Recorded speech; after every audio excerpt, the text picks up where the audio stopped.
नवरात्र उत्सवाच्या प्रथम दिनी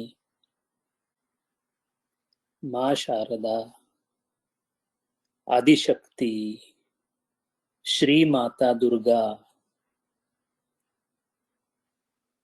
या सर्वांना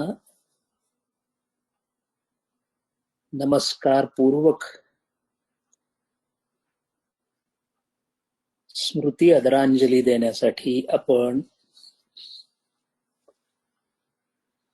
त्याच भगवंताच्या आणि त्याच्या आदिमायेच्या नात्यांनी नटलेली, मनुष्य स्वभावाला अनुकूल असणारी अशी जी भक्ती, तिचा विचार करण्यासाठी आपण एकत्र आहोत. भगवद्गीतेच्या भागवताच्या आधाराने भक्तीचा मागोवा घेत जमतील तितके भक्तीचे पदर उघडे करत करत भक्तीचं शास्त्र समजावून घेऊन भक्तीच्या आचरणासाठी मनाची पूर्वपीठिका, पूर्व तयारी करण्याचा प्रयत्न चालू आहे. पहिल्यांदा भगवंतानी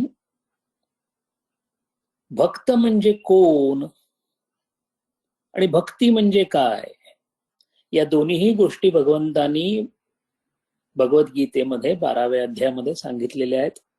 म्हणून शिरोधारी असणारा 12वा अध्याय समोर ठेवून याच 12व्या अध्यायामध्ये भगवंताच्याकडून त्यांच्या भक्ताची लक्षणं त्यांच्याच मुखातून ऐकण्याचा मंगल प्रसंग भगवद्गीतेमध्ये येतो.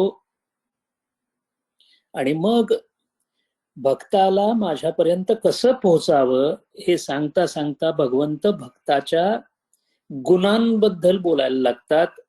आणि मग गुणांबद्दल बोलता बोलता भगवंत म्हणतात, माझा भक्त कसा असतो, किंबहुना आपण कसं असावं भक्त म्हणून, हेच आपल्या मनावर बिंबवण्यासाठी पार्थाचं माध्यम करून अर्जुनाच्या मनाच्या माध्यमातून भगवंत स्वतः आपल्याला उपदेश करतात. हे भक्ता, जर तुला माझा परम भक्त, प्रिय भक्त व्हायचं असेल, भगवंताला प्रिय असावं, या जगामध्ये कोणालाही आपण प्रिय नसलो तरी चालेल, पण भगवंताला प्रिय असणं फार जरुरीचं आहे. म्हणून भगवंत स्वतः म्हणतात, मला कोण प्रिय आहे, अनपेक्ष शुचिर्दक्ष उदासीनो गत व्यथः सर्वारंभ परित्यागी यो मद्भक्तः स मे प्रियः. अर्जुना, मला तो भक्त अत्यंत प्रिय आहे, किंबहुना तोच माझा भक्त आहे जो अनपेक्ष म्हणजे निस्पृह आहे. निस्पृहाची गंमत आपण थोडीशी गेल्या वेळेला पाहिली, त्याच्यामधला थोडासा गूढ आपण पाहिलं की वासनेसाठीच तर हा जन्म घेतलेला आहे, वासने संगे जन्म घेणे लागे. त्यामुळे शरीर रूप धारण करून वासनांचं विरेचन हाच शरीराचा मुख्य उद्देश आहे. अन्यथा शरीराला इथे येण्याची काही गरज नाही. तुम्ही आम्ही आज इथे जे आहोत ते केवळ कोणत्या तरी वासनांचं विरेचन करण्याचं बाकी आहे. ज्याच्या वासना उरल्या नाहीत त्याला शरीरधारी होण्याचं काही कारण नाही. याच वासना समुच्चयाला संचित आणि प्रारब्ध असं नाव आहे, आपण पाहिलेलं आहे. पण या वासनांचं विरेचन होताना होणारी मोठी गडबड अशी आहे की वासनांच्या विरेचनाच्या वेळी, कर्माच्या फलाच्या उपभोगावेळी पुनश्च फलाची अपेक्षा होऊन मनामध्ये परत इच्छा निर्माण होते. म्हणजेच कर्म फल विपाकोत्पन्न वासना. म्हणून झालेली इच्छा पूर्वी, त्याच्यामुळे आता मला जन्म घ्यावा लागला, याच्यामध्ये तितकं गैर नाही, कारण ती होऊन गेलेली चूक आहे. प्रश्न फक्त इतकाच आहे की आत्ता त्याचं फळ भोगताना पुनश्च फलाच्या अपेक्षेने माझ्या मनामध्ये पुन्हा वासना निर्माण होते. म्हणून एक सूफी संत फार छान सांगतो की कहू किस्से में कि क्या है, शबे गम बुरी बला है, ही जी वासना है ना, ये बुरी बला है, शबे गम बुरी बला है, मुझे क्या बुरा था मरना जो एक बार होता. माझं मरण, सुफी म्हणतो की हे एकदा नाहीये, मी खूप वेळेला मरतो. कारण दरवेळेला जेव्हा माझ्या मनामध्ये वासना उत्पन्न होते, त्या वासनेमुळे मला परत एकदा कर्मफलासाठी विपाकाच्या सिद्धांतानुसार पुनश्च या संसारात यावं लागतं. हा मोठा दैव दुर्विलास आहे. म्हणून निस्पृह म्हणजे ज्याच्या कर्माची फल उपभोगताना ज्याच्या मनामध्ये कोणतीही स्पृहा म्हणजे परत इच्छा निर्माण होत नाही, असा जो निस्पृह असतो तो माझा भक्त असतो. कारण जर त्यांनी फलाची अपेक्षा त्याच्या कर्माच्या फलविपाकामध्ये केली तर मग त्याचं लक्ष माझ्याकडे लागण्याचा प्रश्नच उरत नाही, कारण तो या भौतिक विश्वामध्ये गुंतला जाईल. अर्जुन हा फक्त केवळ निस्पृह असतो असा नाही, तर तो शुचिर्भूत असतो.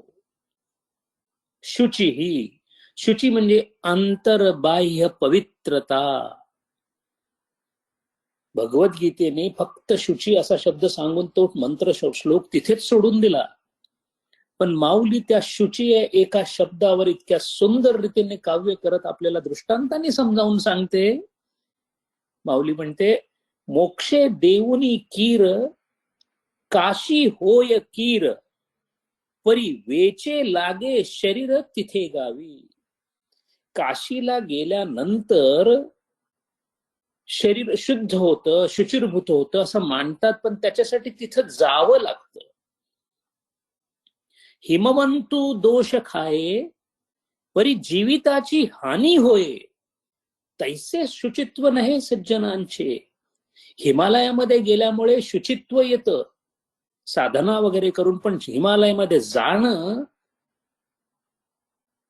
हे धोक्याने भरलेलं आहे, कारण जीविताची हानी होऊ शकते. शुचित्वे शुची गंगा होय, आणि पाप ताप ही जाये, परी तेथे आहे बुडणे एक.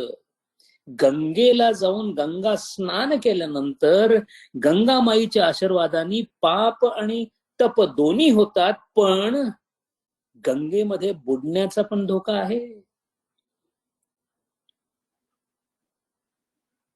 मग माझा भक्त कसा असतो? खोलीचे पारू नेनिजे, तरी भक्ती न बुडीजे, रोकडाची लाहिजे न मरता मोक्षू. संतांचं वैशिष्ट्य असं आहे की संतांच्या दर्शनाने रोकडाची लाहिजे न मरता मोक्षू, तात्काळ आपणा सारिखे करीते तत्काळ, हे संतांचं लक्षण आहे. ते स्वतः शुचिर्भूत आहेत, पण शुचिर्भूतता ते दुसऱ्याला दान करतात. तसा माझा भक्त असतो. माझा भक्त अंतर्बाह्य शुचिर्भूत आहेच, पण त्याची शुचिर्भूतता इतकी आहे की संताचेनी अंग लगे, पापा ते जिनने गंगे, तेने सत्संगे शुचित्व कैसे. अरे ज्या गंगेनी येणाऱ्या भक्तांना जी गंगा पावन करते, ती गंगा इतक्या सगळ्या लोकांचं पाप धुणारी गंगा कुठे येते? संतांचेनी अंग लागे, संतांच्याकडे येऊन पवित्र होते. मग संत संगे शुचित्व कैसे. असा माझा भक्त आहे. तो नुसताच शुचिर्भूत नाहीये, तो दक्ष आहे, कुशल आहे, सावधान आहे. कुशल आणि सावधान, सावधानी दक्षतया तात्काळची मोक्ष समर्थ सांगतात. बाहेरच्या कोणत्याही भौतिक जगाचं त्याला आलंबन अजिबात नसतं. बाह्य अनावलंबनम अशी त्याची वृत्ती असते. तो उदासीन असतो. उदास या शब्दाचा अर्थ मराठीमध्ये अत्यंत विचित्र प्रकाराने घेतला जातो. उदास म्हणजे जो नैराश्याने ग्रासलेला आहे, असा मराठीमध्ये त्याचा अर्थ केला जातो. किंबहुना हिंदीमध्ये गाण्यामध्ये उदास म्हणजे सगळं संपलेलं आहे असं. या उलट उदास ही फार उच्च अवस्था आहे. उत आस, ज्याची आशा त्याला सोडून गेलेली आहे, असा तो उदास असतो, कारण तो व्यापक असतो. उदास म्हणजे निरीच्छ, आशा राहिलेली नाही. आशा न राहण्याचं कारण काय? जसा जसा माझा भक्त माझ्याकडे यायला लागतो, त्याच्या बरोबर, त्याच्या भक्ती बरोबरच त्याच्या ज्ञानाची कक्षा वाढायला लागते, अनुभवाची कक्षा विस्तारित व्हायला लागते. आणि मग अनुभवाची कक्षा विस्तारित झाली की भौतिक जगाबद्दल हे तो वमनची जैसे एखाद्या उलटी झालेल्या पदार्थाप्रमाणे हे विश्व भासायला लागतं. हे केव्हा भासेल? जेव्हा कृष्ण भक्तीच्या रसाचा आस्वाद आपल्याला येईल. मी जाड भरड अन्न केव्हा सोडून देईन? जेव्हा पक्वान्न मला मिळेल. म्हणजेच जे अतिशय आहे, एखाद्या वस्तूपेक्षा उच्च प्रकारची वस्तू मिळाली, हिरा हातामध्ये आल्यानंतर काचेला कोण मूल्य देईल? मग जे निरातिशय, ज्याच्या पुढे काही नाही, ज्याच्या तुलनात्मक सुद्धा काही नाही, असं जे सुख आहे, ते सुख मिळाल्यानंतर तो इथल्या सगळ्या सुखांबद्दल उदासीन होईल. याच्यामध्ये आश्चर्य ते काय? म्हणून विवेक चूडामणीमध्ये शंकराचार्य म्हणतात, चंद्रे महा आल्हादिनी दीप्यमानैहि चित्रेंदुम आलोकियतुम क इच्छेत. ज्यांनी प्रत्यक्ष चंद्राचं दर्शन घेतलंय, तो चित्रातल्या चंद्राची इच्छा का करेल? क इच्छेत. म्हणून ज्याला प्रेम रस, कृष्णाच्या प्रेमरूपी भक्तिरसाचा आस्वाद मिळाला, त्याला या जीवनातले सारे रंग फिके वाटतात. किंबहुना गौणी भक्तीमध्ये, वैधी भक्तीमध्ये, सुरुवातीच्या भक्तीमध्ये आपल्याला जबरदस्तीने कृष्णाची आराधना करावी लागते, विष्णूची आराधना करावी लागते, भगवान श्रीरामांच्याकडे जाऊन बसावं लागतं, मन लागत नाही. याचं कारण असं आहे की भौतिक विश्वातली सुख रामापेक्षा, भगवान श्रीकृष्णांपेक्षा मोठी वाटत असतात.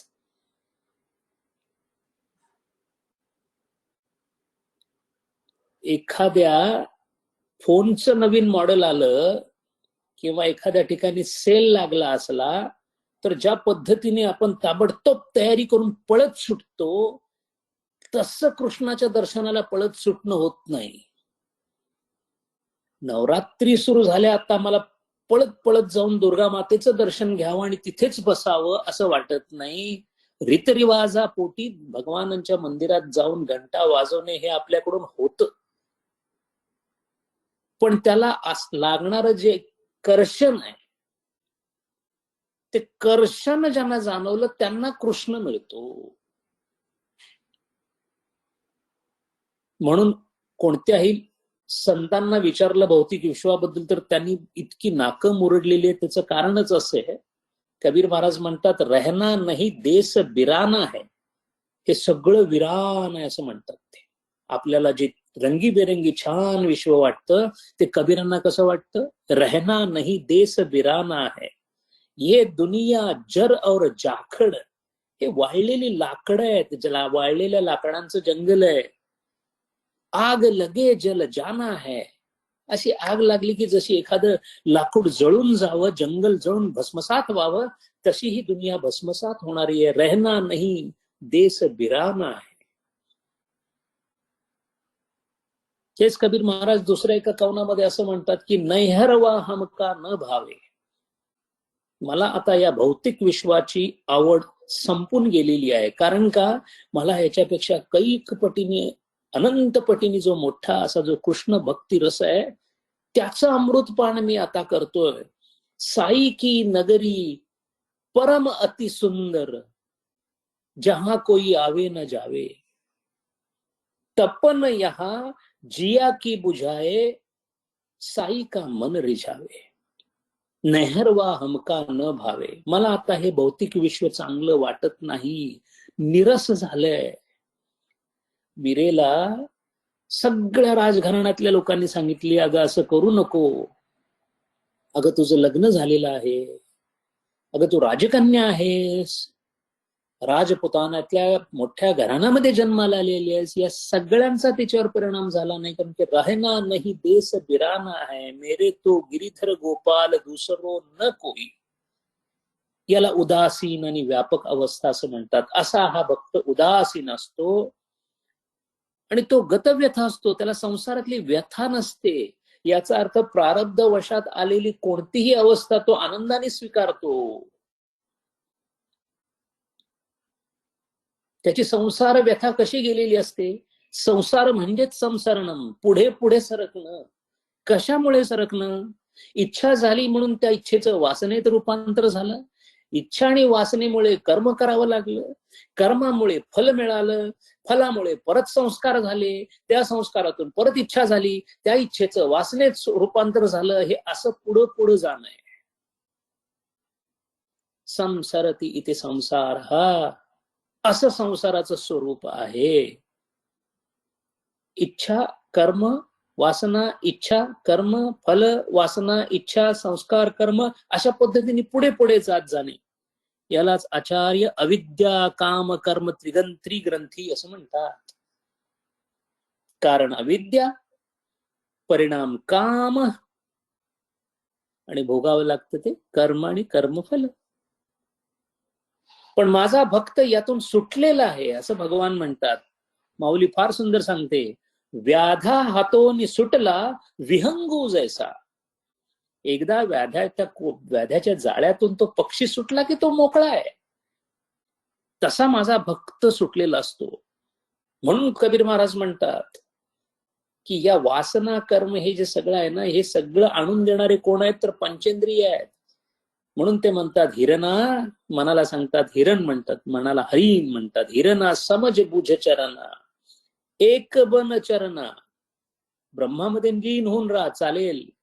दुजे बन चरणा, भक्त बनून राहा चालेल. तिजे बन पग मत धरना, तिजे बन में पाच पारधी, इनके नजर मत पडना, समज बुझ चरणा. असा हा माझा भक्त आहे. आणि भक्ताची अवस्था तरी कशी असते? इच्छा निरीच्छ. मग जर भक्त निरीच्छ असेल तर भक्ताला इच्छा होत नाही का? होते ना. पण ती कोणाची इच्छा असते? भगवंताची इच्छा असते. हम है राजी उसमें जिसमें तेरी रजा है, इधर भी वहा हुआ है उधर भी वहा हुआ है. या लोकात, या त्रैलोक्यात सुद्धा वाहवा आहे. त्रैलोक्याच्या पलीकडे पण वाहवा आहे. कारण का? देनहार वो है देतसे दिन रैन. देणारा तो आहे, इच्छा तो देतो. त्यामुळे त्याची इच्छा माझी कसली? नरहरी सोनाराला बोलवलं राजाने.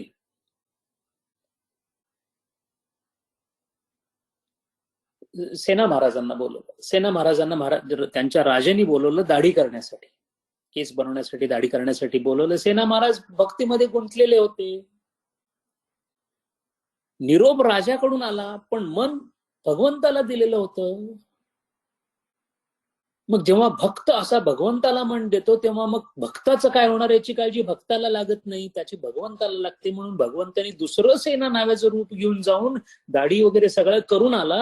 आणि जेव्हा आपल्या भक्तीमधून, भक्ती समाधीमधून जेव्हा सेना महाराज बाहेर आले, तेव्हा त्यांनी विचारले की काय झालं रे, माझ्याकडून मोठी चूक झाली, मला आज बोलवलं होतं, मी बोललो नाही. तोपर्यंत राजा म्हणाले की आज काय सुंदर दाढी झाली. भगवंत मानवी रूपात असणाऱ्या क्षुल्लक मनुष्याची सुद्धा सेवा केवळ भक्तासाठी करतो. असा हा माझा भक्त सर्वारंभ परित्यागी असतो. सर्वारंभ परित्यागी म्हणजे कोणत्याही कर्माच्या कर्तृत्वाची वलय त्याच्या बरोबर नसतं. कर्म तो करत राहतो, पण त्या कर्माला जो करताय तो करता प्रत्यक्ष भगवंत उभा राहतो तिथे. अहंकार शून्यतेचा कळस झालेला असल्यामुळे, हे शरीर त्या भक्ताचं शिल्लक असल्यामुळे, घर आहे, घर शिल्लक आहे, घराचा घर मालक नाही.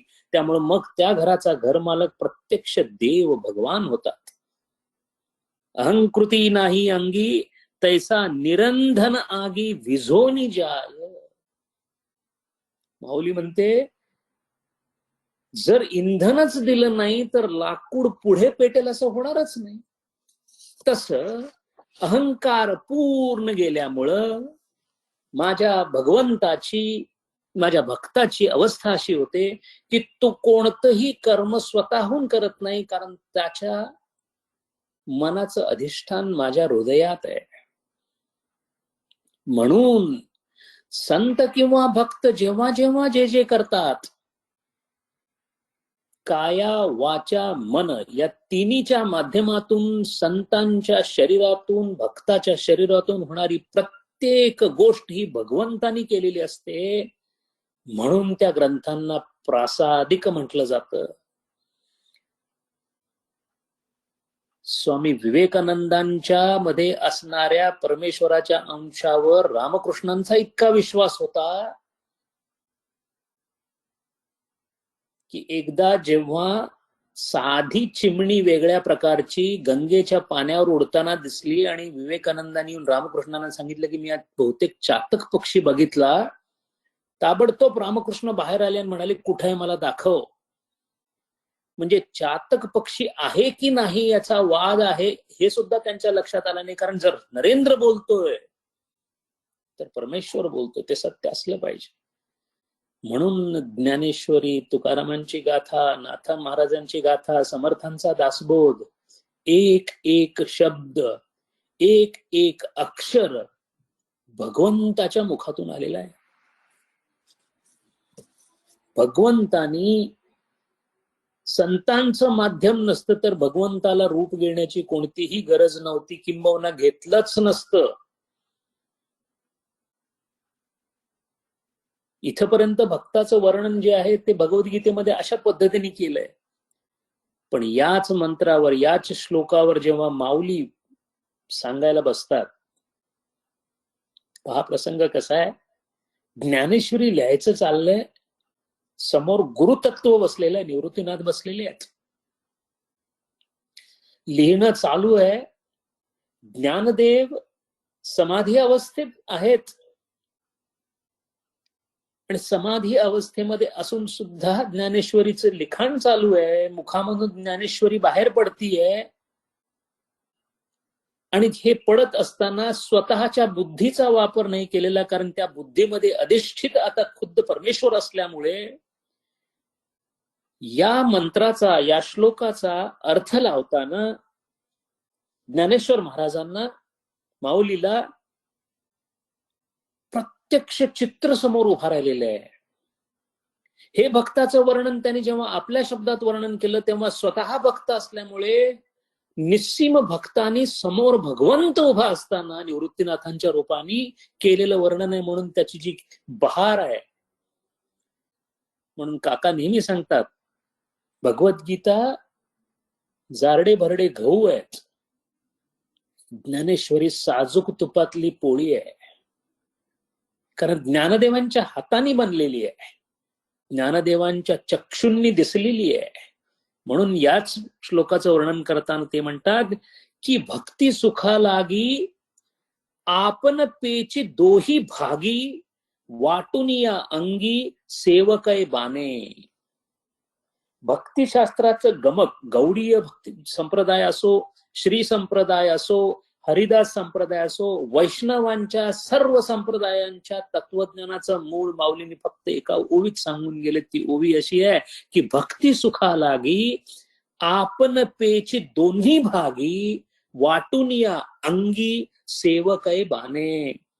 पहा भक्त काय करतो, भक्त भक्तीच्या आनंदासाठी स्वतःलाच देव आणि भक्त असे विभागून घेतो. याला पराभक्ती म्हणतात. ही गोपिकांची भक्ती आहे, ही राधेची भक्ती आहे. गोपी आणि राधेच्या भक्तीमधला फरक आपण पाहणार आहोत. पण या भक्तीमध्ये भक्त स्वतःमधून ईश्वर प्रकट करतो, कारण तो ईश्वर तुल्य, ईश्वर सम असतो. पण आनंदाचा, भक्ती प्रेमाचा रस उपभोग घेण्याचा असल्यामुळे उपभोगासाठी दोन व्यक्तींची गरज आहे. म्हणून स्वतः एक अंगाने भक्त म्हणतो, एका अंगाने देवाला देव बनवतो बनवतो असं माऊली म्हणते.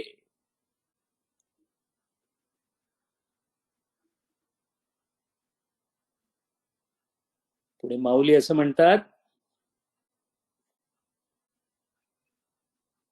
तया लागी मज रूपा येणे, तयाचेनी मज येथे असणे, तया लोन कीजे जिने प्राणे ऐसा पढिये.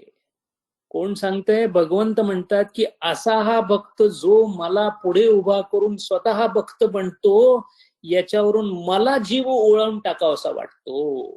तया लोन किये जीवे प्राणे, प्राण ओळून टाकावेत असं भगवंत भक्ताबद्दल बोलतायत. याला भक्ताची थोरवी म्हणतात. इतकंच बोलून माऊली थांबलेली नाहीये. भगवंत भक्ताबद्दल अशा सांगताय की तयांचे आम्हा व्यसन. भगवंताला भक्ताची नशा लागते. सुरुवातीला भक्त भगवंताच्या मागे नशा लागावी म्हणून लागलेला असतो. त्याला मोदन भक्ती असं म्हणतात. मोदन भक्ती म्हणजे नशा. त्याला सुफी धर्मामध्ये मस्त असं म्हणतात. हा जो मस्त शब्द आहे तो मूळचा सुफी शब्द आहे. मस्त म्हणजे त्याच्या प्रेमामध्ये अकंठ डुबून जाणे. पण इथे माऊली म्हणते भगवंताला भक्ताचं आता व्यसन लागले. कारण भक्त भगवंताच्या इतक्या जवळ गेला की आता भगवंत हवालदिल झालेला आहे. सुरुवातीला भक्त हवालदिल असतो. आणि म्हणून माऊली म्हणते तयांचे आम्हा व्यसन, आमुचे तो निज ध्यान. बघा फरक पहा.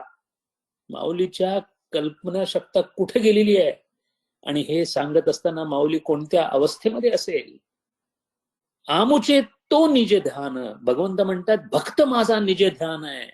किंबहुना समाधान तो मिळे ते. भगवान म्हणतात मला समाधान भक्ताकडे बघून मिळतं. याच्यापेक्षा भक्तीचा काय कळस असू शकतो. इतका भक्तीचा कळस कळाल्यानंतर मग जरा पुसटशी जाणीव आपल्याला राधा हे तत्व काय आहे, श्रीमती राधाराणी कोण आहेत हे आपल्याला आता कळू शकेल. पहा, मानवाच्या संबंधांमध्ये नात्यांमध्ये मर्यादा आहे. आई बाप, मुलगा वडील, भाऊ भाऊ, बहीण बहीण, मित्र मित्र, हे सगळे संबंध आपल्याला माहिती आहेत. संबंध बऱ्याच ठिकाणी असतात. ग्रंथांशी आपला संबंध असतो. वाच्य वाचक संबंध, जन्य जनक संबंध, या हाताचा आणि या अंगाचा अंग अंगी संबंध, प्राप्य प्रापक संबंध, असे बरेच संबंध शास्त्रांमध्ये सुद्धा वर्णन केलेले आहेत. पण या संबंधांच्या पलीकडे काही संबंध आहेत जे मानवी बुद्धीच्या पलीकडे आहेत. ईश्वराचा मायेशी असणारा संबंध अनाकलनीय आहे, गूढ है. कृष्णाचा राधेशी संबंध अनाकलनीय आहे, गूढ है. पुरुषाचा प्रकृतीशी संबंध अनाकलनीय आहे, गूढ है. दृक्चा दृश्याशी संबंध अनाकलनीय आहे. शिवाचा शक्तीशी संबंध, ब्रह्माचा मायेशी संबंध. याचा अर्थ असे अनेक संबंध आहेत. कारण आपल्याला फार कमी संबंधांची माहिती आहे. आणि किंबहुना आपले सगळेच संबंध स्वार्थावर आधारित असल्यामुळे त्या संबंधांना एक प्रकारची मर्यादा ही आहे, एक प्रकारची मलिनता सुद्धा आहे. पण या संबंधांच्या पलीकडे असे काही संबंध आहेत. त्या संबंधांमधला उत्कृष्ट संबंध कोणता, तर तो कृष्ण राधा संबंध. ईश्वर आणि प्रणव किंवा ओंकार यांचा वाच्यवाचक संबंध आहे. आपल्या सर्वांना माहिती आहे की शुद्ध बुद्ध नित्य निष्क्रिय निराकार निर्विक्रिय एकमेवा अद्वितीय सच्चित आनंद असं परब्रह्माचं स्वरूप आहे. हे स्वरूप वैशिष्ट्य आहे, सच्चित आनंद. जर परब्रह्म 3 रूपांनी नटलेलं आहे, भले वर्णनासाठी वर्णन केलेलं असो, तो अवर्णनीय जरी असला तरी त्याच्या जवळ पोहोचणारे 3 शब्द म्हणजे सच्चित आनंद आहे. याचाच अर्थ त्याच्या 3 अंगापैकी कोणत्याही एका अंगाला पकडून जरी मी पुढे गेलो तरी 3 अंगांची मला प्राप्ती आणि व्याप्ती होणार आहे याची निश्चिती आहे. यातली जी सत आहे, जी स्वसंवेद्यता आहे, जी अस्तित्व जाणीव आहे ती शुद्ध अहंकार मूलक आहे. चित शक्ती जी आहे ती ज्ञान शक्ती पूरक आहे. म्हणून जर सत या तत्वाची आराधना केली तर सत्स्वरूप अतिंद्रिय दिक्कालातीत ज्ञातव्यता मिळते. म्हणजे दिशा आणि कालांच्या पलीकडे, इंद्रियांच्या ज्ञानाच्या क्षमतेच्या पलीकडे असणार, अनुभवात्मक नसणार, केवळ ज्ञातव्य या रूपाने अस्तित्वात असणार जे सच्चित ज्यांनी ज्यांनी आत्मसात केलं ते ज्ञानी झाले, त्यालाच ज्ञान मार्ग असं म्हणतात.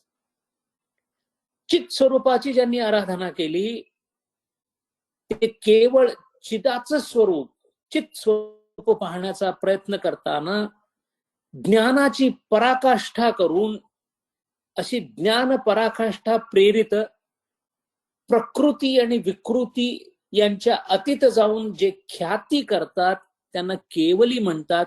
तो म्हणजेच योगमार्ग. पण परब्रह्माचं जे आनंद रूप आहे ते भावाच्या अनुशीलनात, म्हणजे भाव जे मनामध्ये आहेत त्या भावांना पकडून त्याचं आलंबन करून त्या भावांच्या प्रवाहानुसार भावानुशीलनात आकंठ तृप्ती सामर्थ्यवत आनंद अवस्था, यातल्या आनंद नावाच्या रूपाला सुशोभित करून जो त्याच्या बरोबर पुढे जातो तो भक्त असतो.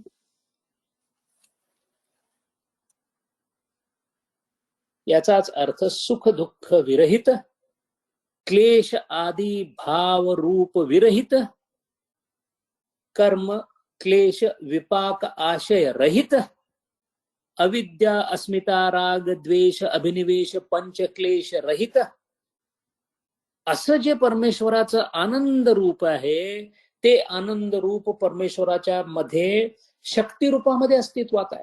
सच्चित आनंद या शक्ती आहेत, या अजून व्यक्तात नाही आहेत, त्या अव्यक्त आहेत. यापैकी श्रीकृष्ण परमात्मन भगवान जेव्हा आपल्या आनंद स्वरूपाला, अव्यक्त स्वरूपामध्ये ते आनंद स्वरूपच आहेत, श्रीकृष्ण भगवान हे आनंद स्वरूपच आहेत, पण खिशामध्ये पैसे असणे आणि पैशांचा व्यय करून काहीतरी खरीदणे या दोन्हीमध्ये फरक आहे.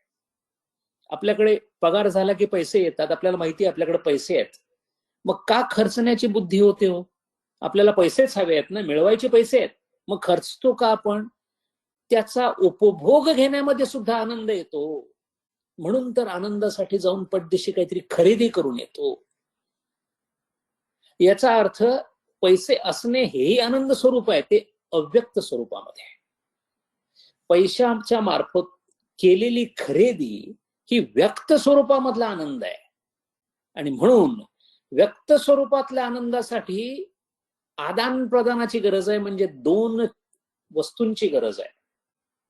म्हणून श्रीकृष्ण परमात्मा भगवान जेव्हा आपल्या आनंद स्वरूपाला आपल्या अव्यक्त रूपातून व्यक्त स्वरूपामध्ये केवळ उपभोगासाठी पुढे आणतात, तेव्हा त्या आनंद स्वरूपाचं मूर्त स्वरूप म्हणजे राधा.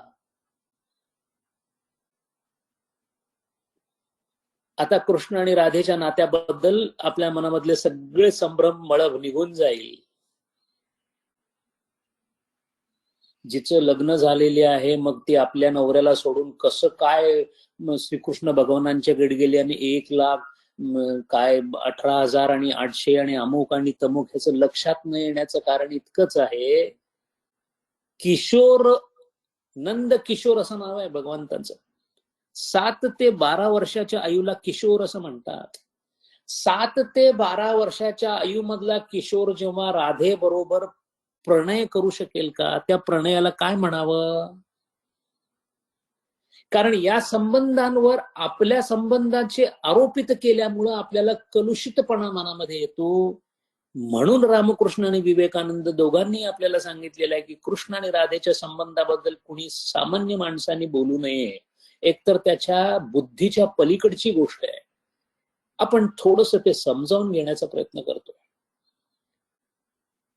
श्रीमती राधा राणी हे भगवंताचं अंतस्थ आनंदाचं बाह्य स्वरूप आहे. म्हणून राधेला अस्तित्वच नाहीये कृष्णाशिवाय. किंबहुना राधा ही कृष्णाचंच व्यक्त स्वरूप असल्यामुळं कृष्णाच्या भक्त असणाऱ्या बाकीच्या ज्या 8 पट्टराणी आहेत, एक छोटासा दृष्टांत आहे पण त्याच्यातून आपल्याला राधेचं महत्व कळतं. रुक्मिणी माता आणि सत्यभामा आई दोघांनी विचारलं भगवानांना, भगवान आम्ही इतक्या तुमचे भक्ती करतो, इतकी आम्ही तुमची सेवा करतो, तुम्हाला तुम्ही आम्हाला इतके प्रिय आहात, पण तुमच्या तोंडामध्ये नेहमी राधे राधे असं नाव का असतं? गंमत पहा, भगवान श्रीकृष्णांच्या तोंडात भक्ताचं नाव होतं राधे राधे, कारण त्यांचे आम्हा व्यसन असं माऊली सांगते. कृष्णाला राधेचं व्यसन लागलेलं आहे. हे बघून थोडीशी सात्विक असूया सत्यभामा आणि रुक्मिणी आणि बाकी राण्यांच्या मनामध्ये आल्यानंतर भगवान म्हणाले मी त्याचं उत्तर योग्य वेळी देईन. काही दिवसांनी भगवान एकदम पोट पकडून ओरडायला लागले की माझ्या पोटामध्ये खूप दुखतंय. ताबडतोब वैद्य आणले गेले. सत्यभामा घाबरली, रुक्मिणी घाबरली, राणे आल्या. कृष्ण भगवानांच्या पोटात दुखायला लागलं. काय झालं काय झालं? औषध झाल्या, मात्रा झाल्या, अमुक झाल्या. भगवान म्हणाले नाही, अजूनही काय उतारा पडत नाहीये. सगळ्यांच्या लक्षात आलं रे कृष्ण भगवान आहेत, परमात्मा आहेत, त्यांना स्वतःलाच औषध माहित असेल. त्यामुळे सगळ्यांनी मग विनंती केली, भगवान करता करवी तर तुम्हीच आहात, तेव्हा तुम्हीच सांगा यांना काय औषध दिलं गेलं पाहिजे. भगवंतांनी औषध सांगितलं की स्वतःच्या पायाचा अंगठा पाण्यामध्ये बुडवून ते चरणामृत जो कोणी मला देईल त्यांनी मला बरं वाटेल. आता शोध सुरू झाला. भगवंतांना स्वतःच्या पायाचा अंगठा बुडवून पाण्याचं चरणामृत द्यायचं म्हणजे केवढं मोठं पाप, म्हणजे नरकात जाणं निश्चितच झालं. कारण देवाला आपल्या पायाच्या अंगठ्याचं स्पर्श झालेलं पाणी चरणामृत. त्यामुळे सगळीकडे दवंडी फुटली. गोकुळात, मथुरेत, द्वारकेत कोणीही चरणामृत द्यायला तयार नाही. कारण म्हणाले कृष्णाला मी हे देऊ शकत नाही, भगवानांना मी माझ्या पायाचं अंगठ्याचं पाणी कसं देऊ शकेल. हे सगळं झाल्यानंतर मग मात्र एक व्यक्ती अशी होती ती म्हणाली मी देईन. आणि सगळ्यांनी वळून पाहिलं तर राधा राणी हातामध्ये कप घेऊन भगवंतांच्याकडे येत होती. सगळ्यांनी विचारलं अगं राधे कोणत्या नरकात जाऊन पडशील? राधा मातेने उत्तर दिलं, नरकातच काय, मी कुठेही जरी गेलो तरी माझ्या कृष्णासाठी जाते ना, हरकत नाही. भगवंत चरणामृत प्याले. मग सगळ्या राण्यांना सांगितलं की याला म्हणतात पराभक्ती. भगवंताच्यावर प्रेमच नव्हे तर भगवंताच्या पोटी जितके जघन्य अपराध असतील ते सगळे सहन करण्याची ज्याची तयारी आहे, अशी ही माझी राधा आहे. ती आनंद स्वरूप आहे. आणि म्हणून मला एक क्षण सुद्धा राधे बरोबर रास केल्याशिवाय बरं वाटत नाही. म्हणून श्रीकृष्ण आपल्या आनंद स्वरूपाबरोबर नेहमी उपभोगात्मक प्रेमात्मक रस उपभोगत असतात. आणि तो नित्य प्रकार चालू असतो, त्यालाच नित्य रास लीला असं म्हणतात. संपूर्ण चराचर विश्व सूक्ष्म आणि स्थूल जीव हे स्त्री तत्व आहे.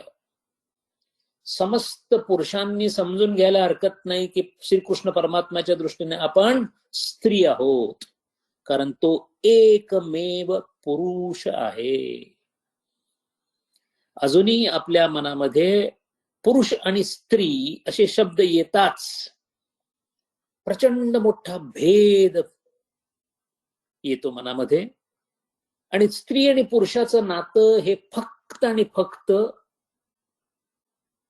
विरुद्ध लिंग भेदामुळेच आपल्या लक्षात राहतं.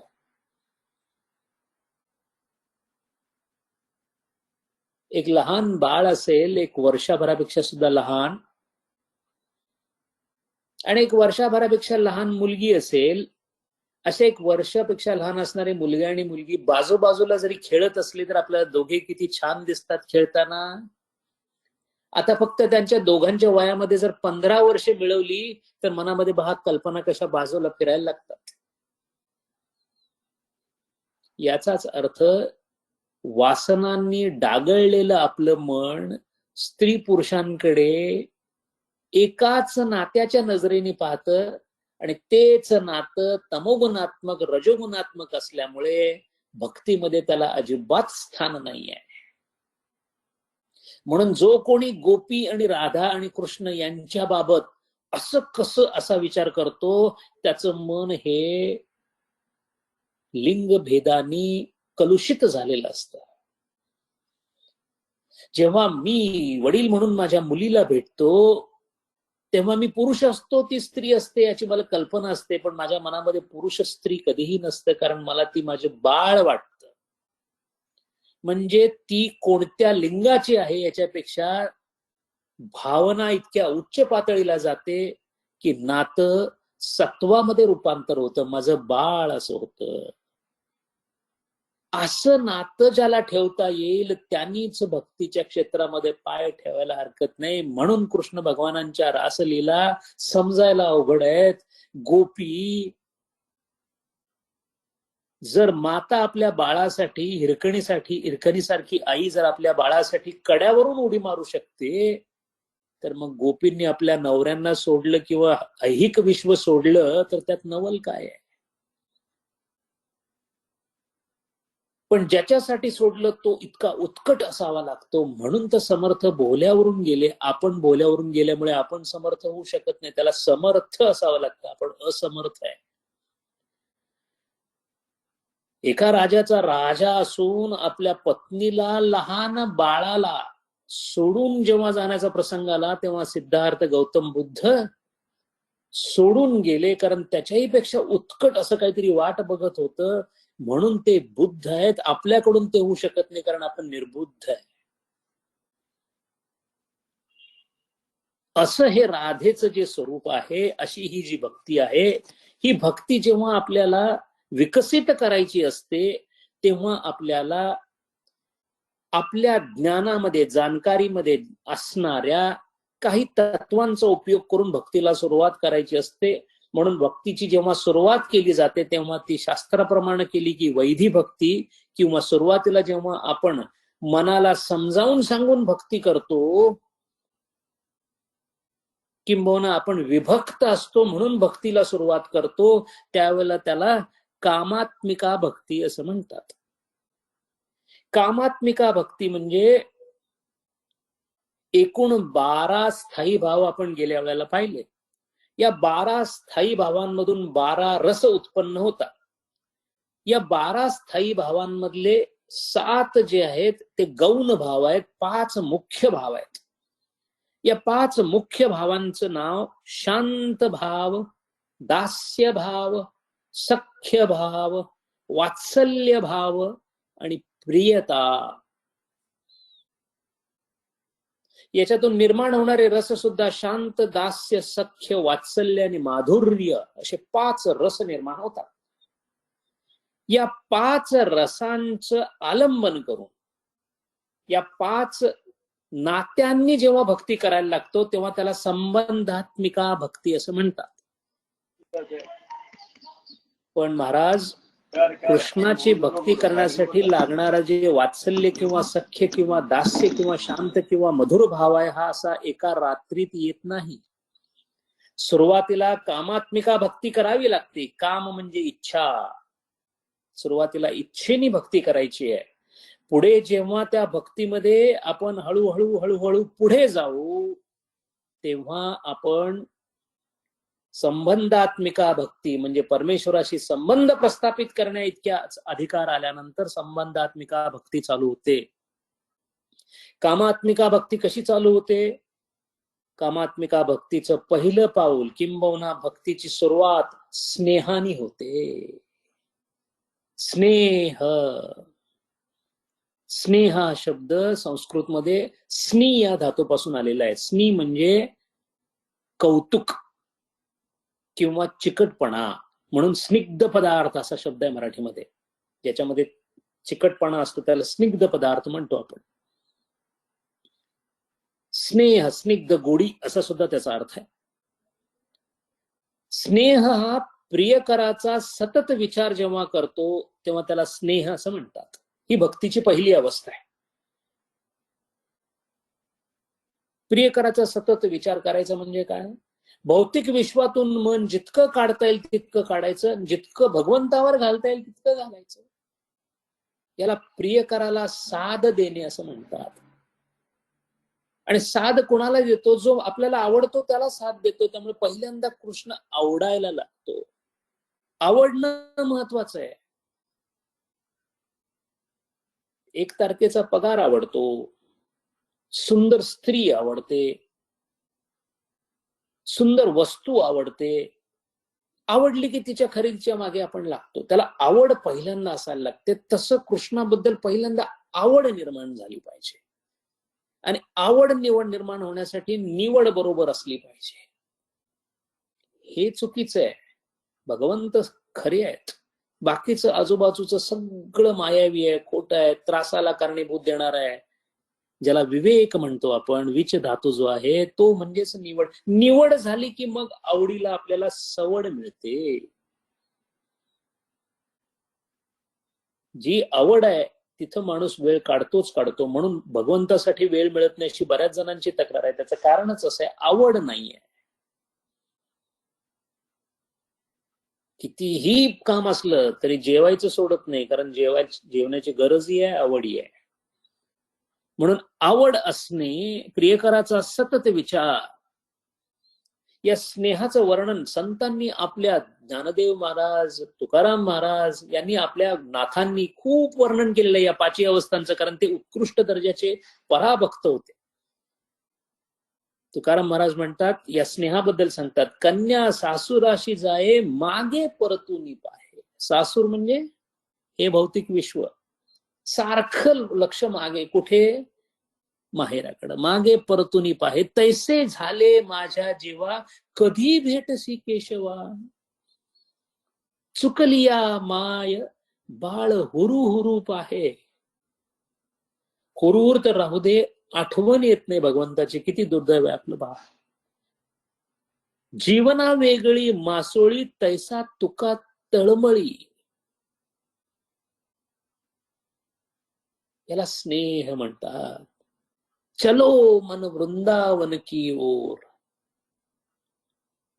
सूरज की लाली से जहां कृष्ण कथा बरसे, राधे राधे जपते जपते मिल न जाए कहीं चित्त चोर, चलो मन वृंदावन की ओर. हा स्नेह आहे. हा स्नेह दृढ व्हायला लागला की मग दुसरी अवस्था येते कामात्मिका भक्तीची, त्याला म्हणतात मान. स्नेह झाल्यानंतर मान. मान म्हणजे आता लक्षात येतं की भगवान किती मोठे आहेत, मी किती छोटा आहे. मला घेतील का? मला जवळ घेतील का भगवंत? कृष्ण माझ्याकडे बघेल का? भगवान श्रीरामांचा वरदहस्त माझ्या डोक्यावर राहील का? याची हुरहुर लागायला लागते. कारण त्याच्या अधिकाराची जाणीव झाली. अशी परमेश्वराच्या अधिकाराची जाणीव झाली की कामात्मिका भक्ती दुसऱ्या टप्प्यावर म्हणजे मान या टप्प्यावर जाते. आणि इथं फक्त आर्जव असतात, कारण तो तिथे, मी इथे, अशी संभावना झाल्यामुळं सारखं त्याचं आर्जव करायची वाटते.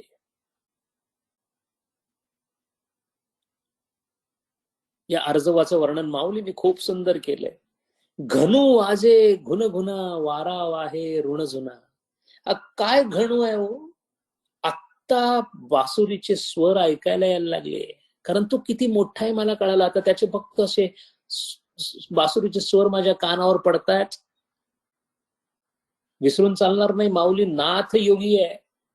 वारा आहे ऋण जुना. पंचप्राणामधले जे वायू आहेत, एका विशिष्ट अवस्थेमध्ये अनाहत नाद आपल्याला ऐकायला येतो. भक्तिरसामध्ये येणारे अनुभव आहे ते. आणि स्वतःचा अनुभव माऊली सांगतीये की माझ्या कानाजवळ मंद मंद स्वर येत आहेत बासुरींचे, अनाहत नाद आतल्या बाजूला चाललेला आहे, पण अजूनही मला माझा कान्हा दिसलेला नाही. भवतारकू हा कान्हा वेगी भेटवागा,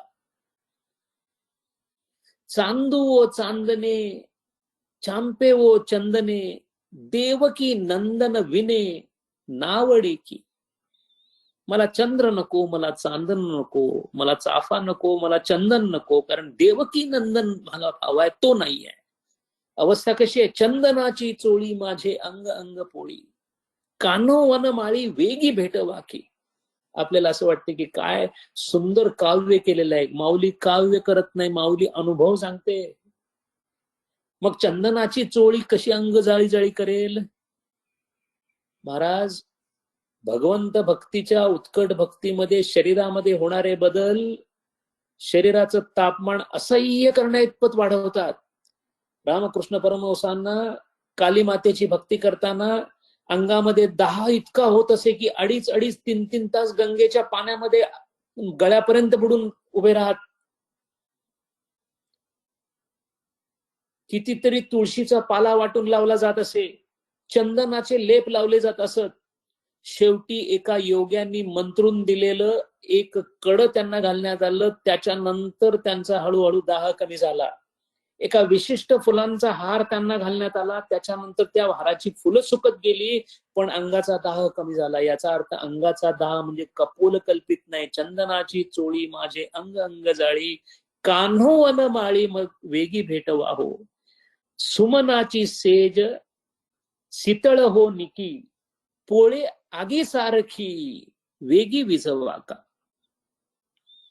आणि मग याचं वर्णन करता करता माऊली एकदम गुढामध्ये शिरलेले आहे, म्हणून पुढच्या ओळीचा अर्थ लागत नाही बऱ्याच जणांना. तुम्ही गातसा सुस्वरे, ऐकुनी द्यावी उत्तरे, कोकिळे वर्जावे तुम्ही बाई यानो. म्हणजे काय? तुम्ही गातसा सुस्वरे, माऊली स्वतःचं वर्णन करता करता कोणाला म्हणतायत? बाई यानो कोणाला म्हणतात? या बाई कोण आहेत? या बायका कोण आहेत? नाथपंथी आहेत माऊली. भक्ती बरोबरच समाधीची अवस्था पुढे पुढे चाललेली आहे. सवितर्क सविचार समाधीमध्ये पोहोचलेले आहेत. सविचार समाधीमध्ये तन्मात्रांचं ध्यान होतं. तन्मात्रांना बाई म्हणून बाह्या म्हटलंय, कारण 5 तन्मात्रा आहेत. या 5 तन्मात्रांचं गाणं चाललंय, म्हणजे आता सविचार समाधीमध्ये आहेत. या तन्मात्रांना उद्देशून म्हणतायत की तुम्ही गातसा सुस्वरे, कारण आता तन्मांत्रावर एकाग्रता झालेली आहे, त्यामुळे आता तो स्वर ऐकायला यायला लागला अनाहत नाद. पण तुम्ही तन्मात्र असल्यामुळे तुम्ही इंद्रियांची माता आहात, तेव्हा तुम्ही त्या इंद्रियांकडे मात्र पाहू नका. कोकिळे वर्जावे तुम्ही बायन. कोकिळ कशात गाते? पंचमात गाते. पंचम म्हणजे 5 इंद्रिय. 5 इंद्रियांना मात्र सांगू नका, कारण मला परत ते या विश्वामध्ये घेऊन जातील. परांचे खानी वितृणत स्वयंभू. असं होऊ नये. आता माझी समाधी खाली जाऊ नये. आता मी कान्हाकडे चाललेली आहे. दर्पणी पाहता रूपन दिसे वो आपुले. आता मी प्रकृतीला या समाधीमध्ये गेलो. ज्याची अस्मिता संपली त्याला अस्मित समाधी म्हणतात. म्हणजे संप्रज्ञात समाधीचं वर्णन करता करता माऊलीने हा अभंग लिहिलेला आहे. भक्तीचं गौरवही सांगितलेलं आहे. कुणी केलं हे सगळं? बाप रखुमा देवीवरी मजा ऐसे केले. याला कामात्मिका भक्तीची दुसरी पायरी असं म्हणतात. तिसरी पायरी आहे प्रणय. स्नेह झाला, मान झाला, आता अधिकार मिळाल्यासारखा वाटतो भक्ताला. भक्त पुढे पोहोचला पुढच्या पायरीवर, त्याला प्रणय असं म्हणतात. कारण आता दोघांमधल्या अंतरापेक्षा दोघांचं जवळ येणं चालू झालं. प्रियकराचं प्रेयसी जवळ येणं चालू झालं, प्रेयसीचं प्रियकराकडे येणं चालू झालं. आणि मग एक होण्याचा अनुभव. कधी एक, कधी वेगळे, कधी भक्त, कधी विभक्त. याला प्रणय असं म्हणतात. आणि हे प्रणय होत असताना काही काळ त्याच्याशी एकरूप, काही काळ त्याच्यापासून दूर, असे दोन्ही अनुभव या काळामध्ये येतात. म्हणून प्रणय म्हणजे प्रकर्षेन नयती. अत्यंत प्रकर्षानं जो घेऊन जातो त्याच्या जवळ. परिणय असा शब्द लग्नाला वापरतात. लग्न म्हणजे दोघांनी एक होणं, परिणय. आणि याचं वर्णन कशा पद्धतीने केलंय ते माऊलींनीच केलेलं आहे. पैल तो गे काऊ कोकता आहे, शकून गे माये सांगत आहे. आत्ता तो जो कावळा आहे ना, तो मला सांगतोय की माझं मिलनाची वेळ आलेली आहे. भगवंत मिलनासाठी अगदी दारावर पोचलेले आहेत ग. कोणही काऊ, माझ्याच तन्मात्रा मला सांगतायत, माझी अस्मिता मला सांगतीये, माझा शुद्ध अहंकार मला सांगतोय की तो येणार आहे. शकून सांगतोय, उड उड रे काऊ, तुझे सोनेने मडवीन पाऊ, पाहुने पंढरी राहू घरा काही येती. जा रे कावळ्या, खरंय तुझं, तू शकून सांगितलेलं आहेस, पंढरी राया माझ्याकडे येणार आहे. दही भाताची उंडी लावीन तुझी ये तोंडी, जीवा पडिये त्याची गोडी सांग वेगी.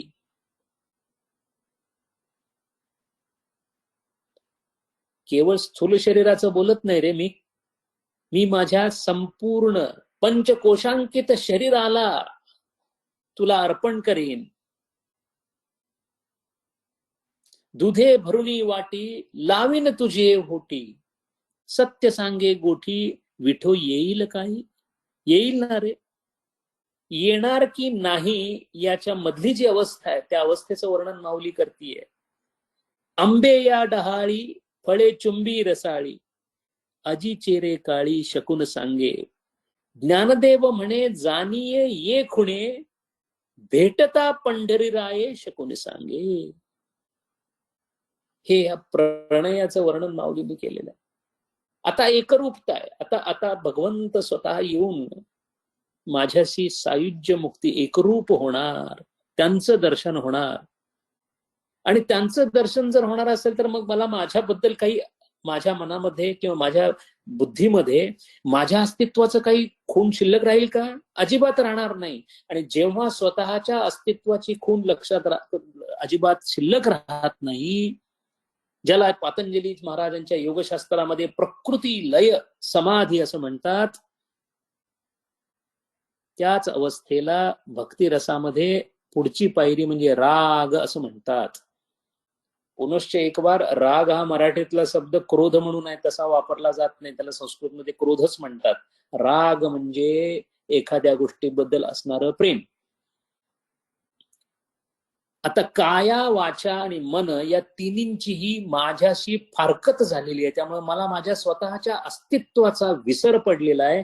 अशा अवस्थेमध्ये फक्त दुसऱ्याच अस्तित्व जाणवतं.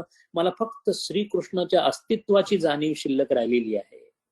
लाली मेरे लाल की जित देखू उत लाल, लाली देखन मैं चली तो मैं भी हो गई लाल. ही अवस्था आहे. आता तेच सांगताना माऊली पहा, ज्या वेळेला म्हणत होती की पहिलं तो गे काऊ कोकता आहे, शक्यता खात्री याच्यावर संशय होता. आता मात्र राग अवस्था आलेली असल्यामुळं कामात्मिका भक्तीमधली चौथी पायरी आहे राग. इथं माऊली काय म्हणते, अरे अरे ज्ञाना झालासी पावन, तुझे तुझं ध्यान कळो आले. हे समोर जे ध्यान आहे हे तुझं ध्यान आहे, हे तू आहेस. आतापर्यंत तू स्वतःला जे समजत होतास ते नाही. तुझा तुची देव, तुझा तुची भाव, फिटला संदेह अन्य तत्वी, मुरडुनिया मन उपजला असे चित्ती. मी माझं मन संपलेलं आहे, मी अमन अवस्थेमध्ये आहे. कोठे तुझ रीते न दिसे रया, सगळीकडे कृष्ण, सगळं नील वर्णीय झालेलं आहे. दीपकी दीपक मावळल्या ज्योती, माझ्यामध्ये असणारा जो चित स्वरूप आहे ते त्या चित स्वरूपाला, घटाकाश महाकाशाला, चिदाभास कुटस्थाला, कुटस्थ परब्रह्माला मिळालेला आहे. आता एकच ज्योत आहे. आता वेगळ्या वेगळ्या ज्योती नाहीत. दीपकी दीपक मावळल्या ज्योती घरभरी वाती शून्य झाल्या. ही ज्योत आहे, ती वात आहे.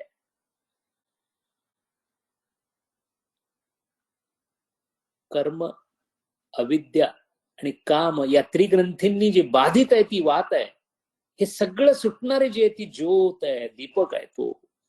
वृत्तीची निवृत्ती आपणा सकट अवघेची वैकुंठ चतुर्भुज, अवघेची वैकुंठ. आता वैकुंठात जायची गरज नाही, सगळंच वैकुंठ झालेलं आहे. निवृत्ती परमानुभव नेमा शांतीपूर्ण क्षमा ज्ञान देव, ही अवस्था आहे राग या चौथ्या पायरीची.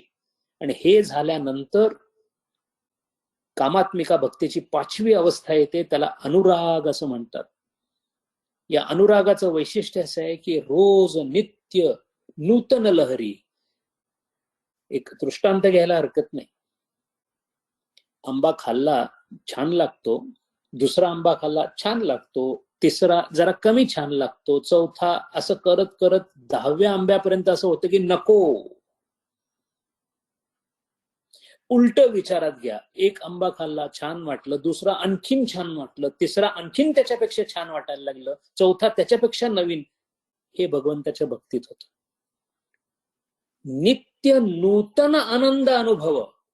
आनंदाच्या अनुभवाला एकात्मिका नाही, वैविध्य आहे. आणि दरवेळेला विविध प्रकाराने वैविध्यतेने आनंदाचा अनुभव येतो. म्हणून आनंदाचे डोही आनंद तरंग. आनंदाचे डोही आनंद तरंग म्हणजे काय? आनंद झालाच होता, नवीन आनंद झाला. हा नवीन आनंद काय आहे? आनंदाचं वेगळं वेगळं स्वरूप आहे, नित्य नूतनता आहे. ही नित्य नूतनता केव्हा येते? त्याच्यामध्ये एक नित्य नूतनतेची पालवी आहे, टवटवीतपणा आहे. त्याच्यामध्ये कुठेही शेळेपणा नाही, कुठेही तोचतोपणा नाही आहे. त्याला अनुराग असं म्हणतात. ही कामात्मिका भक्तीची 5वी पायरी आहे. अशा 5 पायऱ्यांनी कामात्मिका भक्ती पुढे जाते. आणि ज्याची कामात्मिका भक्ती 5ही पायऱ्यांनी पुढे गेली, तोच फक्त संबंधात्मिका भक्तीसाठी सिद्ध होतो. आता भक्त जो आहे, जो या 5 पायऱ्यातून पुढे गेला, तो भगवंताशी आपल्याला जे वाटेल ते संबंध ठेवू शकतो. वात्सल्य म्हणून आई म्हणून राहू शकतो, सख्य म्हणून सखा म्हणून राहू शकतो अर्जुनासारखा, दास्य म्हणून हनुमंतासारखा दास्य म्हणून राहू शकतो, काहीच न राहता केवळ शांत बनून राहू शकतो. आणि मग या 4ही भावांना एकत्रित उद्दीपित करून उत्कृष्टोत्कृष्ट भाव जो आहे मधुरा भाव, त्या मधुरा भावात राहू शकतो. आणि म्हणून मधुरा भाव हा महाभाव असा समजला जातो.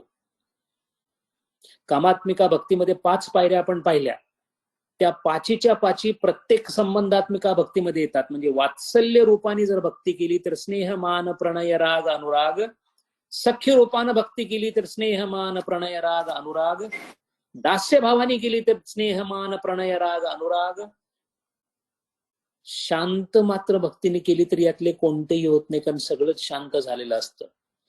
दास्य भक्तीमध्ये अनुराग नाही, दासाला प्रेमाचा अधिकार नाही.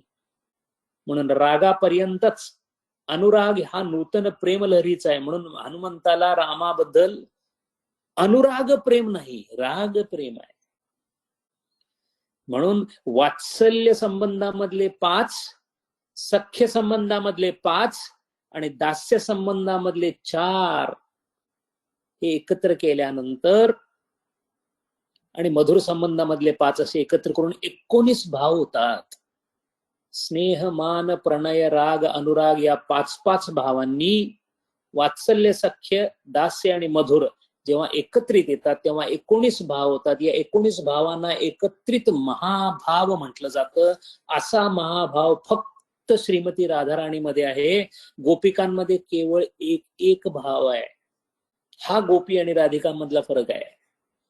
एका भावाने सुद्धा श्रीकृष्णाचीच प्राप्ती आहे, पण फार दुर्लभ, अति दुर्लभ. म्हणून चैतन्य महाप्रभू आणि रामकृष्ण परमहंस हे अत्यंत उच्च कोटीचे संत होते, कारण या दोहोंनाही महाभाव प्राप्त झाला होता. त्याला राधा भाव असं सुद्धा म्हणतात. या राधा भावामध्ये रुद्ध आणि अनिरुद्ध अशा 2 प्रतल आहेत. या रुद्ध प्रतलामध्ये सत्वाचा वडवानळ म्हणतात त्याला. कृष्णाशिवाय काहीही करणं शक्यच होत नाही, इतकं की मूर्छित अवस्थेत जावं, जी चैतन्य महाप्रभूंची अवस्था होती. आणि अनिरुद्ध अवस्थेमध्ये कधी कृष्णाच्या प्राप्तीचा इतका आनंद इतका आनंद इतका आनंद की विचारायची सोय नाही, आणि कृष्णाच्या विरहाचं इतकं दुःख की सहस्त्र इंगळ्या शरीराला टोचाव्यात अशा पद्धतीचा दाह त्रास. म्हणून मदन आणि मोदन अशा दोन प्रकारांनी हे अनिरुद्ध अवस्था येते. मदन म्हणजे सुख, मोदन म्हणजे नशा. अशा या 19 महाभावांनी प्रेरित अशी राधाराणी आहे. हे राधेचं आणि कृष्णाचं प्रेम आहे. आता मला सांगा, या सगळ्या वर्णनांमध्ये कुठे या प्रश्नांना जागा राहते की राधा घर सोडून कशी गेली? राधेचा स्वतःचा पती असताना तिने मग कृष्णाबरोबर असल्या तुच्छ आणि गलिच्छ विचारांना कोणत्याही प्रकारचं स्थान भक्तीमध्ये नाही. अशी भक्ती आहे, असं भक्तीचं शास्त्र आहे, अशी भक्तीची उंची आहे. म्हणून ज्ञानी सत्स्वरूपाला जाणून घेऊन निर्विकार अवस्थेत थांबतो भक्त. निर्विकार अवस्थेला पार करून भगवंताच्याच आनंद स्वरूपाला स्वतः भगवंत तयार करून भक्त या नात्यांनी, आणि हे केवळ भक्त करू शकतो याची कल्पना तुकाराम महाराज असल्यामुळे तुकाराम महाराजांनी विठ्ठलाची कीव केलेली आहे. याला म्हणतात अधिकार. विठ्ठला, जे मला शक्य आहे ते तुला शक्य नाही असं म्हणणारा फक्त तुकारामांसारखाच जगद्गुरु असू शकतो. तेव्हा त्या सर्व संतांचे आपल्यावर उपकार राहोत, दुर्गा मातेचे आपल्यावर उपकार राहोत, आदिशक्ती आपल्यावर उपकृत करून आपल्यावर भक्तीचे बीज आपल्या मनामध्ये रो. ही आदिशक्तीला प्रार्थना करून इथे वाणीला विराम देऊ. इथे थांबूया. वाटचाल चालू राहील. भक्तीचे अजून पैलू पाहता येतील आपल्याला. एक प्रश्न आलाय तो बघूया, आणि या प्रश्नानंतर आपण आज इथे थांबू. प्रश्न छान आहे. मुक्ती म्हणजे काल्पनिक बंधातून सुटका, मग त्याचे 4 प्रकार कशासाठी केलेत? एकतर तो बंध काल्पनिक आहे, मग 4 प्रकार कशाचे, कल्पनेचे का केलेत? दुसरा प्रश्न, उपप्रश्न असा आहे की जो सुटला तो मुक्त, त्याला मोक्ष. मग 3 अशाश्वत मुक्ती, सलोकता, स्वरूपता कशासाठी दिलेल्या आहेत? उत्तर त्याचं असं आहे की पहिल्यांदा मुक्तीची व्याख्या आपल्याला स्पष्ट करावी लागेल, जी विवेक चूडामणीमध्ये केलेली आहे. अहंकारादि देहांतान बंधान अज्ञान कल्पितान स्वस्वरूप अवबोधेन मुक्तुम इच्छा मुमुक्षता. अज्ञानापासून, अहंकार वगैरे ज्याची रूपं आहेत अशा अज्ञानापासून बंधन मुक्तता. आता जो बंध आहे की जे बंधन आहे ते अज्ञान किंवा अविद्यारूपी पण सतासत विलक्षण असा तो कल्पित बंध आहे. तो विद्येने निवृत्त होतो, पण जोपर्यंत निवृत्त होत नाही तोपर्यंत तो कल्पित नाही. काल्पनिक बंधातून सुटका हे संतांनी म्हणायचं, कारण त्यांना ते काल्पनिक आहे हे कळालेलं आहे, कारण त्यांनी विद्येचा व्यापार करून अविद्येला बाजूला केलेला आहे, आणि त्यावेळेला लक्षात आलं की हे बंधन आहे. जो लहान मुलांच्या खेळामध्ये मोठा झाला तो म्हणू शकतो हा लहान मुलांचा खेळ आहे. लहान मुलं म्हणू शकत नाहीत, त्यांच्या दृष्टीने तो खेळच आहे, खरा आहे. म्हणून कल्पित जरी असलं तरी कल्पित त्याला जो सत्सत्तेमध्ये आहे, म्हणून कल्पित बंधनाच्या 4 पायऱ्या केलेल्या आहेत. पायऱ्या एवढ्याचसाठी की जेव्हा एखादं लहान मूल मोठं होतं आणि मग लहानपणीचा खेळ संपून जातो, पण मोठं होताना त्याला पहिल्यांदा किशोर अवस्थेत जावं लागतं, मग पौगंड अवस्थेत जावं लागतं, मग तारुण्य अवस्थेत जातो आणि मग तो मोठा होतो. तद्वत जो मुक्तीपासून, मुक्तीच्या मार्गावर आहे, तो पहिल्यांदा त्या परमेश्वराच्या सृष्टीमधल्या प्रत्येक गोष्टीचे ज्ञान करून घ्यायला लागतो.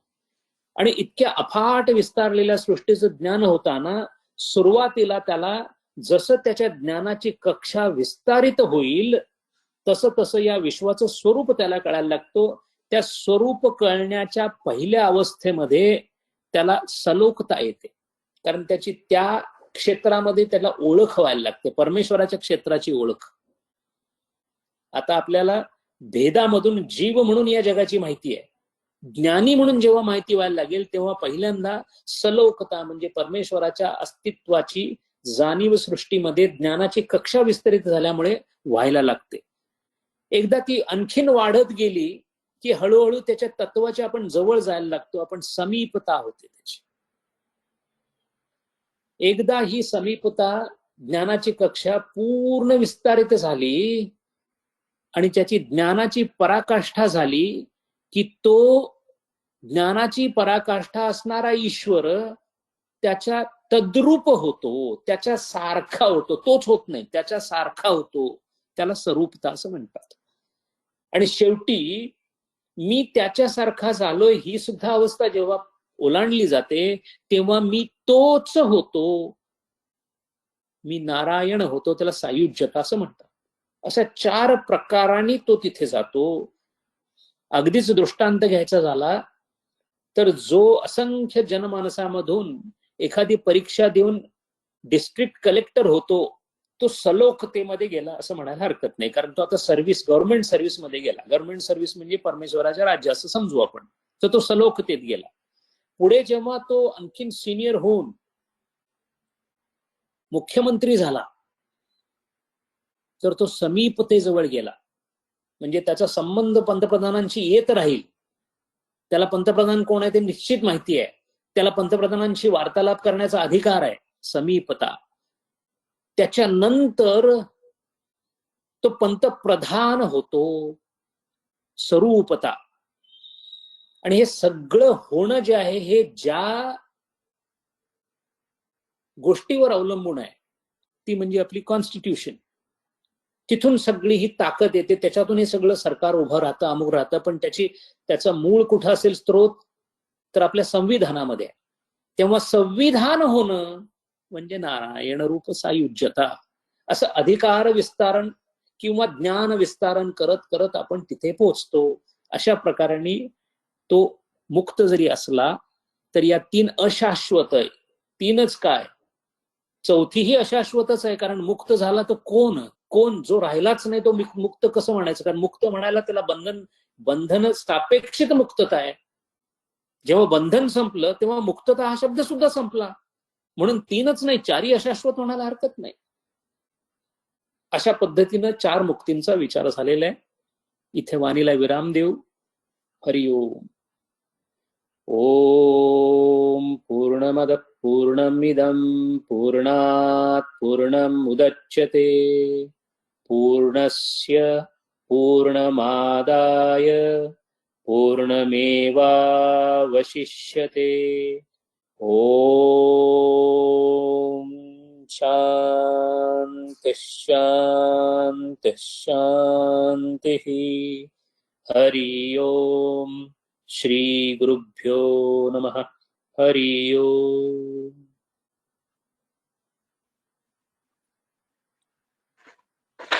धन्यवाद डॉक्टर साहेब. राधा राणीच्या बद्दल आज आपण जे एक्सप्लेनेशन सांगितलं आणि मुक्तीच्या ज्या 4 पायऱ्या सांगितल्या त्यात अद्भुत, फार फार आवडलं. खूप खूप धन्यवाद. अजून कोणाला काही प्रश्न असतील तर डॉक्टर साहेबांना माईक अनम्यूट करून विचारावे.